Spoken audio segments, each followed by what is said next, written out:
来自土耳其和世界各地的穆斯林欢迎圣月斋月来临时，伊斯兰世界的某些地方仍处于沮丧状态。由于许多穆斯林国家支持中国的压迫政策，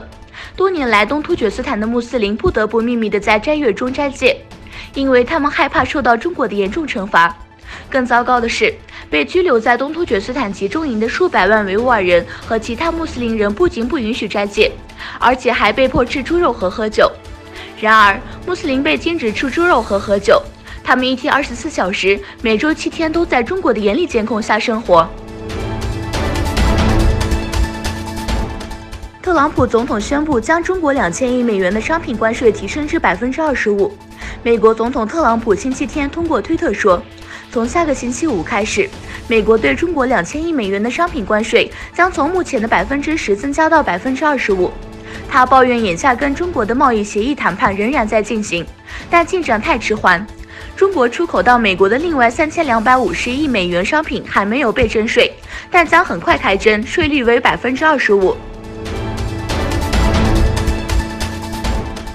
俄罗斯一架客机起飞后在空中起火，随即迫降，目前共有41人遇难。事故现场的搜救工作已结束。塔斯社报道，俄罗斯一架客机当地时间5月5日从莫斯科谢列梅捷沃机场起飞后起火，随后在起飞机场迫降。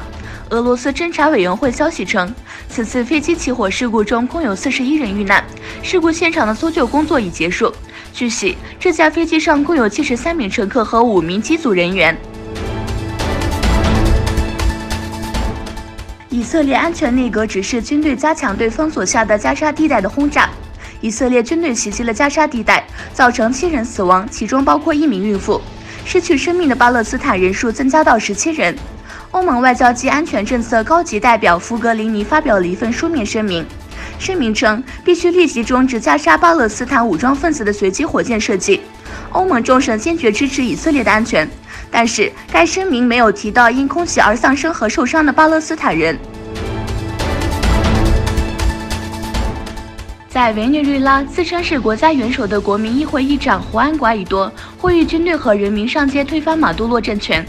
但他的呼吁基本上没有得到答复。为了推翻总统尼古拉斯·马杜罗，在美国和多个拉丁美洲国家的支持下，瓜伊多呼吁人民上街游行，但是极少数持不同政见者回应了瓜伊多最近的抗议呼吁。虽然只有2个地点举行了抗议活动，但是瓜伊多和国会议员都没有参加示威游行。